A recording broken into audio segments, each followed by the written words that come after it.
There are also breaking developments overseas tonight. President Trump arriving a short time ago, and it comes amid the intensifying showdown with North Korea.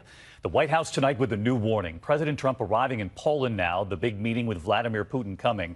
But much of the focus right now, North Korea, successfully testing its first intercontinental ballistic missile, capable of hitting the U.S. And what the Pentagon acknowledged late today about that North Korean missile. Here's ABC's chief global affairs correspondent, Martha Raddatz, tonight. The missile launched by North Korea is more powerful and more sophisticated than anything that country has ever tested before. A two-stage intercontinental ballistic missile blasted straight up into space, some 1,700 miles high. But here is what is so alarming. If the North Koreans angle the missile's trajectory for distance instead of altitude, experts say it could travel well over 4,000 miles, meaning it could potentially hit Alaska or even come close to Seattle.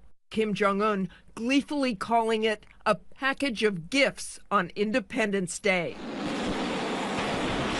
In response to the North Koreans, the U.S. and South Korea launched short-range missiles off the coast of the Korean peninsula.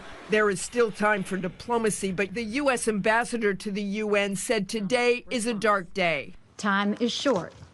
Action is required. The world is on notice.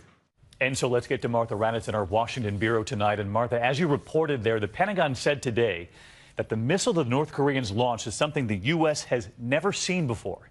Right, David. This is exactly the kind of missile the U.S. knew the North Koreans were working on, but we never expected it to be launched this soon. Experts say it is years ahead of schedule, David. Martha Raddatz, thank you. Years sooner, as you heard Martha report there, than what the U.S. thought. So let's get right to ABC's military analyst, retired Marine Colonel Stephen Ganyard. And Steve, you saw what Martha reported there, that if that missile had gone the same distance, but along a different trajectory, it could have made it to the U.S. Obviously, this is very concerning. So what does North Korea really have to do now to complete its nuclear missile plan? David, yesterday the North Koreans demonstrated that they have a rocket that can reach the United States. But take a look at this image. This is what's disturbing. This is what we believe is a miniaturized nuclear warhead.